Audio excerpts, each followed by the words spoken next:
সৃষ্টি হয় এবং এই ঘটনায় বহু প্রাণহানি ঘটে এবং অনেকেই আহত হয়েছেন। ঘটনার সাথে সাথে মাননীয় প্রধানমন্ত্রীর নির্দেশে বাংলাদেশ সেনাবাহিনী, বাংলাদেশ নৌবাহিনী, বিমান বাহিনী সকলে উদ্ধার কার্য পরিচালনা করে এবং উদ্ধার কার্য এখনো চলছে এবং সাথে সাথে এই ঘটনার সাথে যারা জড়িত তাদেরকে অবিলম্বে গ্রেফতারের জন্য আইন শৃঙ্খলা রক্ষাকারী বাহিনীকে নির্দেশ দেওয়া হয়।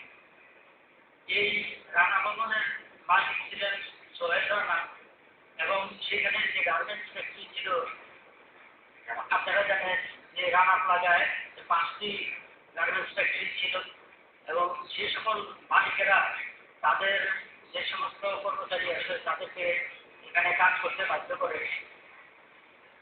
ইতিপূর্বে এই ভবনটি পরিত্যক্ত ঘোষণা করা হয়েছিল, তারপরেও এই ভবনের মালিক জোর করে সেখানে তাদেরকে কাজ করতে বাধ্য করে, যার প্রেক্ষিতে এই মর্মান্তিক দুর্ঘটনা ঘটে এবং এই দুর্ঘটনার জন্য আমরা সকলেই জানি মূলত সোহেল রানাই দায়ী।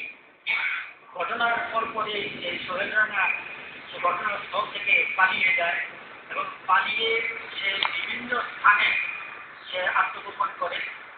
এইভাবে আজকে আমরা জানতে পারি গোপন সূত্রে যে সে পালিয়ে যাচ্ছে, ভারতে পালিয়ে যাওয়ার জন্য সে বাংলাদেশ বর্ডারে সে চলে গেছে এবং কিছুক্ষণের ভিতরে সে পালিয়ে যেতে পারে।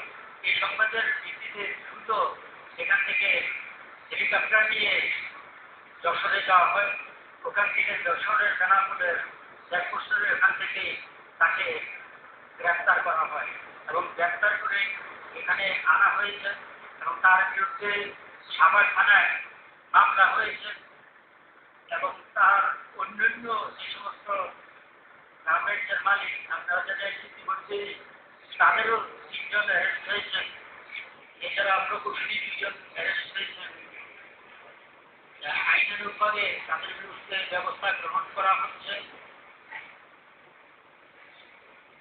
এবং আমরা প্রথম থেকে তাকে উদ্ধারের জন্য আমরা চেষ্টা চালাই এবং বাংলাদেশে ঘটনার পর পরেই আমাদের উপর যখন নির্দেশ আছে অবিলম্বে তাদের গ্রেপ্তারের জন্য, সেজন্য র্যাবের সকল ব্যাটালিয়নকে নির্দেশ দেওয়া হয়েছিল এবং সকলেই তৎপর ছিলেন এবং বিভিন্ন স্থানে অভিযানও চালিয়েছিলেন। শেষ পর্যন্ত আমরা অপরাধীকে গ্রেপ্তার করতে সক্ষম হয়েছি।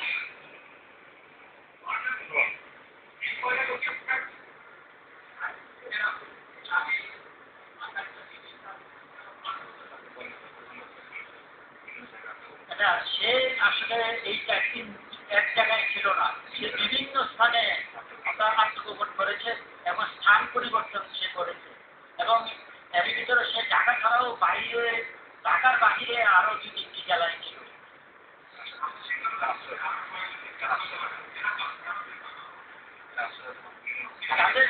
তাদের যারা নিচে আশ্রয়দাতা তাদেরকে গ্রেফতার করা হয়েছে।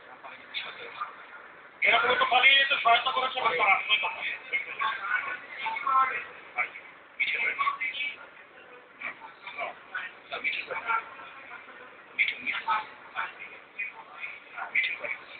সে মিঠুর বাড়িতে ছিল, নাম শাহ আলম।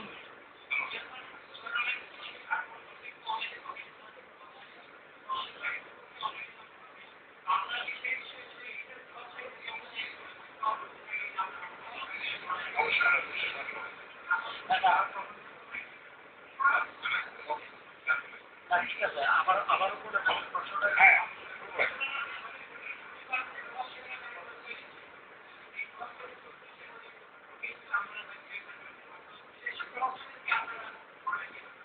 না, আসলে প্রশ্রয় দিয়েছে সেটা তো ঠিক না, কারণ প্রশ্রয় দিলে তো সে এক জায়গায় থাকতো। তাহলে সে এই ঘটনার পর আপনারা যারা আপনাদেরকে বললাম যে সে বিভিন্ন জেলায় পালিয়েছে, তাহলে কেউ যদি তাকে প্রশ্রয় দিত তাহলে সে বিভিন্ন জেলায় এই যেমন 24 তারিখ থেকে শুরু করে 28 তারিখ এই সময়ের ভিতরে সে 3-4টি জেলা পরিবর্তন করে।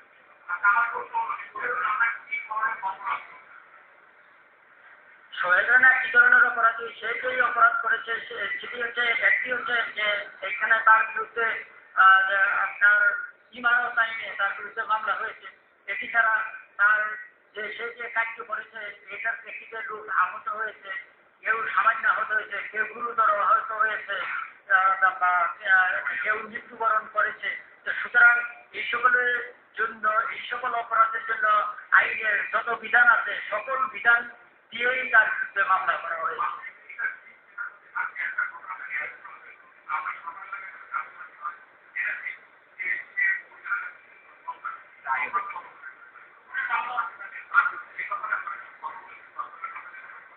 না, আমরা অ্যারেস্ট করেছি সেটা ঠিক আছে। আমরা অ্যারেস্টের পর তাকে আমরা যে মূলত যে সাভার থানা মামলা হয়েছে, মামলাটি ঢাকা জেলার ডিবি তদন্ত করছে। এখন আমরা তাদের কাছে দিয়ে দিচ্ছি। একজন অপরাধীর বিরুদ্ধে যখন একটি